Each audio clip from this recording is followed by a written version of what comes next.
Eh bien, j'ai la joie d'accueillir aujourd'hui un visage bien connu en Suisse romande, c'est Jean-François Maillère. Bonjour. Bonjour. Vous êtes historien de formation et vous animez entre autres un site internet Religion Info. Religion.info, en effet, c'est un Info. site internet d'information et d'analyse sur les facteurs religieux dans le monde contemporain, les mouvements religieux dans le monde contemporain, dans une approche qui n'est pas confessionnelle. L'idée, c'est non pas de dire aux gens ce qu'ils doivent penser des faits religieux, mais de les aborder de façon empathique et respectueuse pour fournir des clés pour comprendre. Voilà. Et des clés pour comprendre, vous avez écrit un article que je qualifierais de fort intéressant et de référence pour ouvrir un peu une voie aussi à une réflexion. En quelques mots, vous pourriez nous dire les points saillants de votre réflexion, de votre analyse?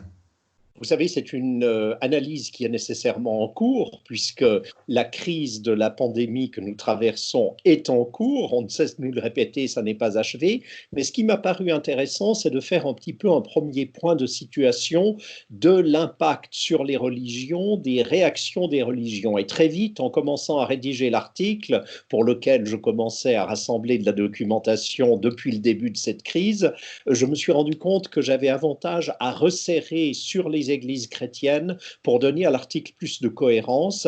J'espère qu'il y a des chercheurs dans certains pays qui, par exemple, se livrent actuellement à une enquête sur les musulmans en temps de Ramadan. Il y a toute une série d'autres aspects du religieux sur lesquels il faudrait parler. Ce qui m'a intéressé aussi, ce sont les aspects très concrets, les faits, qu'est-ce qui se passe. Donc, j'ai essayé d'abord de faire un petit historique des réactions, parce qu'il y a eu plusieurs étapes dans ces réactions. Dans Oui. un premier temps, on pourrait dire que c'était non pas la perspective d'une fermeture des églises, au départ vraiment personne ne pensait que cela arriverait, mais plutôt des gestes barrières qu'il fallait mettre en place. Et c'est vrai que symboliquement, des choses comme des bénitiers vides à l'entrée de l'église catholique, ça n'est pas sans importance. Et il y a ensuite toute une série de débats sur la question, par exemple, de la communion dans la main ou sur la langue, qui inévitablement ranimaient d'autres débats, mais on a trouvé des choses semblables en contexte orthodoxe, avec la question notamment de l'usage de la cuillère avec laquelle est donnée la communion, la même cuillère servant pour tous les fidèles, et ainsi de suite. Et puis ensuite, alors évidemment, tous ces débats particuliers sont en quelque sorte dominés par la question centrale, la fermeture des lieux de culte. Et en plus, dans cette période qui est cruciale pour tous les chrétiens, c'est Pâques. Et donc ça, c'est la première question à laquelle je me suis intéressé, les réactions. Ensuite, l'autre question, c'est les réponses pratiques, et notamment un aspect très intéressant, c'est celui de l'usage d'Internet dans la vie quotidienne en temps de pandémie, mais aussi dans la vie quotidienne pour les églises en particulier. Et je dois dire que ça m'intéresse depuis longtemps, parce que je pense avoir été dans le monde francophone peut-être le premier chercheur qui, dans les années 90, s'est intéressé aux religions en ligne.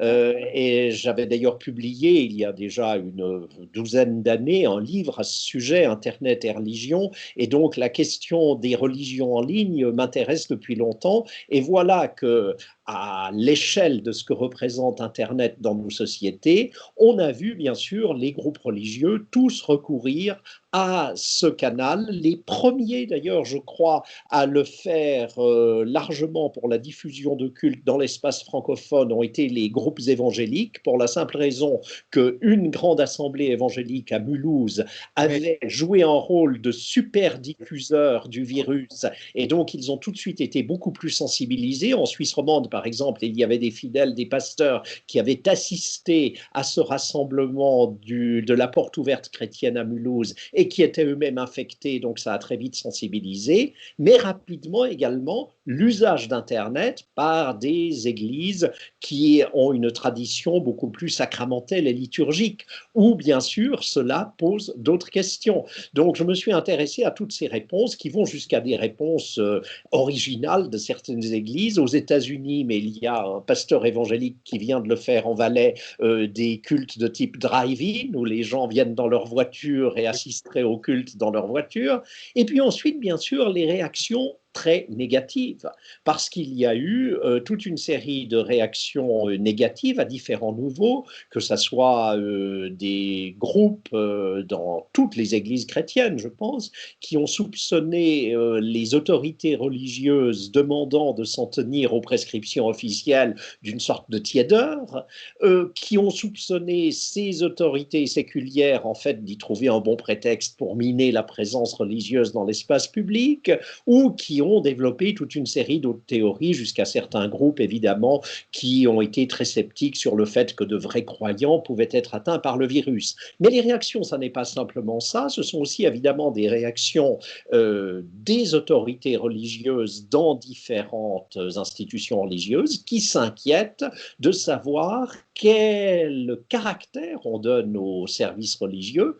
Est-ce qu'on doit considérer les services religieux comme essentiels, ou est-ce qu'en quelque sorte il s'agirait d'une activité de loisir secondaire qui n'aurait pas vraiment la priorité dans les plans des autorités pour les réouvertures? Et alors évidemment, cela met en jeu des questions qui vont bien au-delà de la pandémie en elle-même et qui sont importantes et qui placent d'ailleurs les autorités religieuses elles-mêmes face à un dilemme redoutable, parce qu'on peut évidemment faire pression sur les autorités avec un succès plus ou moins mitigé, mais évidemment, aucun groupe religieux ne souhaiterait devenir le super diffuseur d'une seconde vague.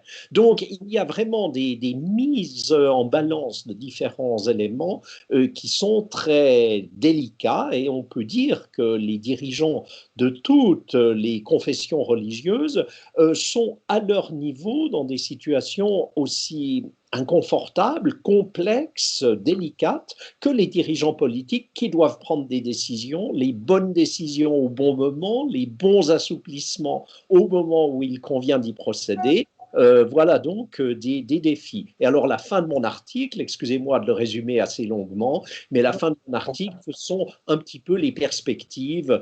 Qu'est-ce que ça va signifier pour les communautés religieuses, d'autant plus que les effets, même quand les églises pourront rouvrir pour le culte public, les effets seront de longue durée. Qu'est-ce que ça va signifier dans des communautés? La distance physique, par exemple. Qu'est-ce que ça signifie? Bon, on va me dire que dans des églises qui sont à moitié vides, ça n'est pas difficile à mettre en œuvre, mais néanmoins, symboliquement, ça crée quelque chose de différent. Et je m'en suis rendu compte dans la rue. Hier, en traversant le centre-ville de Fribourg, j'arrive vers la place où se tient le marché, le mercredi, et je remarque quelque chose qui m'a frappé d'un seul coup, c'est qu'on ne voyait aucun groupe. Les gens discutaient, mais ils étaient tous à 2 mètres de distance les uns des autres. Et visuellement, tout à coup, il y avait quelque chose d'anormal, quelque chose qui ne correspondait pas à la réalité que nous expérimentons quotidiennement. Qu'est-ce que ça va signifier dans les églises? Qu'est-ce que ça va signifier par rapport à l'idée de communauté? Même si je pense bien que l'idée de communauté, elle ne se limite pas à la proximité physique, ce serait très réducteur. Des communautés également en ligne, elles peuvent exister, elles peuvent même avoir quelque chose parfois de très fort, mais néanmoins, ça a des implications déjà symboliques. Et qu'est-ce que ça va signifier, par exemple, pour des communautés qui ont, elles, des lieux de culte pleins, qui n'ont pas la place, tout simplement, d'accueillir tous les fidèles avec la distance physique, et toute une série d'autres conséquences pratiques. Je ne vais pas faire l'article, je vais vous lire l'article en quelque sorte. Bien sûr, on va le découvrir. Alors. Qui souhaitent voir l'intégralité peuvent aller le lire sur le site religion.info. Voilà. Alors, bien sûr que tout le monde le dit, hein, ça nous apprend à beaucoup d'humilité. On est quand même aussi dans des... il faut être très flexible, on va un petit peu au jour le jour, on y va aussi en tâtonnant, on ne sait pas tout, Mais d'après vous, qu'est-ce que ça peut... Parce qu'on va vivre encore longtemps avec ce virus, il faut pas se le cacher, mais les prévisions, c'est difficile, hein, on le fait humblement comme ça, mais avec ce que vous avez découvert par rapport au futur, qu'est-ce que ça pourrait dire? Vous savez, les prévisions, comme vous le dites, elles sont très difficiles à faire parce qu'il y a même des épidémiologues qui disent que un scénario aussi qui est le moins probable, mais qui n'est pas totalement impossible, c'est un virus qui décline après quelques mois. Il y a notamment un épidémiologue français tout à fait sensé qui a émis cette hypothèse. Donc voilà, si cela se produit, ce sera totalement différent. Mais c'est vrai que quel que soit le temps, que ça soit encore des mois ou que ça soit encore des années, il y aura des traces qui seront laissées à tous les niveaux, que ce soit au plan économique, au plan social ou au plan religieux. On ne peut pas faire des prévisions avec certitude parce qu'on n'est pas encore assez avancé. Je voyais hier, j'ai reçu le dernier numéro de la meilleure revue francophone de prospective, Futurible, et Futurible avait fait fin mars des scénarios pour la suite, et ces scénarios, évidemment, envisageaient toute la palette des possibilités, alors du plus dramatique au plus bénin. Évidemment, les résultats sont très différents. Je pense qu'on va nécessairement avoir un impact, notamment sur l'usage des moyens technologiques modernes dans le champ religieux, parce que ça a donné un tel élan à cet usage-là qu'on va inévitablement s'interroger qu'est-ce qu'on en fait après. Est-ce que c'était en quelque sorte simplement un usage de temps de crise, de période d'exception, ou est-ce qu'il va y avoir lieu de le développer, de le renforcer? Et ça peut aller très loin. Je ne parle pas ici d'églises catholiques ou orthodoxes pour lesquelles évidemment la célébration liturgique sous une forme traditionnelle est quelque chose à quoi on ne peut pas non seulement pas renoncer, mais sur laquelle on n'a pas beaucoup de possibilités de moduler la réponse. Mais je pense par exemple à certains milieux protestants qui, depuis des années, réfléchissent à des possibilités comme celle de la célébration de la scène en ligne. Et il y a déjà, je le signale dans l'article, dans l'Église réformée de Hongrie, on a pratiqué la Sainte Seine en ligne avec des gens qui, chez eux, préparaient le pain et le vin pendant qu'un pasteur célébrait sur Internet. Donc, toute cette question de la religion en ligne, des pratiques en ligne, vont avoir reçu, bien sûr, ici, un nouvel élan. Une des grosses questions, c'est aussi de savoir dans quelle mesure l'éloignement de la pratique du culte public pourrait entraîner, mais c'est une question à poser au conditionnel et avec un point d'interrogation, pourrait quand même entraîner un nouveau palier dans la baisse de la pratique religieuse, pas par rapport aux gens qui sont des fidèles réguliers. Ces gens-là, ils ont soif de la messe, ils ont faim de la liturgie, ils ne rêvent que de pouvoir recommencer, ils en auront une appréciation renouvelée, un nouvel élan. Ces gens-là vont être des fidèles encore plus motivés à la fin de la crise. Mais par rapport à des fidèles moins réguliers, la prise d'habitude pendant des semaines de ne plus du tout assister au culte public, qu'est-ce qu'elle va entraîner? Sociologiquement, la vraisemblance est quand même forte que la pratique religieuse puisse décroître un peu, et également pour une autre raison d'ailleurs, c'est que les membres des groupes à risque, pour des raisons de santé, probablement vont s'abstenir encore pendant quelque temps, ou hésiteront, ou viendront moins souvent, ou assisteront peut-être à des cultes ou à des messes auxquelles ils savent qu'il y a relativement peu de monde. Donc voilà, c'est toute une série de questions. Je crois qu'une question vraiment de fond, c'est aussi de savoir dans quelle mesure, pas simplement pour Internet, mais pour d'autres aspects, dans quelle mesure euh, des solutions trouvées pour une situation d'exception vont tendre à être utilisées plus largement. Et on le voit d'ailleurs parfois dans des documents qui ont été diffusés par des églises, notamment pendant la période pascale, pour savoir comment faire chez vous, des recommandations du type, voilà, alors ça, on le fait maintenant, mais il ne faut pas que ça devienne une habitude. Donc on sent déjà la crainte que tout ça pourrait devenir quelque chose de plus habituel. Voilà. il y a toute une série d'autres conséquences qu'on pourrait énumérer, mais voilà quelques-unes de celles auxquelles je me suis intéressé dans ce texte. Vous qui êtes un grand observateur aguerri du phénomène aussi religieux, est-ce que vous avez l'impression peut-être que, entre guillemets, les églises ou la religion a quand même été un peu marginalisée? On a parlé beaucoup d'économie, de politique, de sport, de restaurants. Est-ce que vous avez l'impression que ça a été peut-être mis un peu de côté et que peut-être les religieux ont été un petit peu frileux? Je ne sais pas, c'est une question, hein. C'est difficile à dire parce que je crois que ce qui se passe en période de pandémie reflète aussi ce qui se passe le reste du temps. Je pense donc que cela reflète aussi probablement la réalité des religions dans le contexte contemporain et dans la perception de beaucoup de gens dans le contexte contemporain qui un peu mettent les religions sur le plan d'une activité de loisir et d'une activité optionnelle. Alors que bien sûr, pour les croyants convaincus, c'est en principe au centre de leur vie. Évidemment, leur vie n'est pas totalement gérée par la religion. Nous avons toute une série d'influences, d'attentes, d'exigences, d'obligations auxquelles nous sommes soumis. Mais néanmoins, pour beaucoup de gens, la religion, c'est clair qu'elle n'est pas au centre de leur vie. Je ne parle pas nécessairement de gens qui seraient hostiles aux religieux. Il ne faut pas oublier aussi que les dirigeants religieux se sont trouvés dans des situations complexes parce qu'il y a eu plusieurs cas de rassemblements religieux qui ont joué un rôle de superdiffuseur. Alors, bien sûr, il y a eu tout autant des rassemblements séculiers qui ont joué un rôle de superdiffuseur. On sait notamment le match de football en Italie semble avoir joué un rôle redoutable pour l'Italie, mais pour l'Espagne aussi.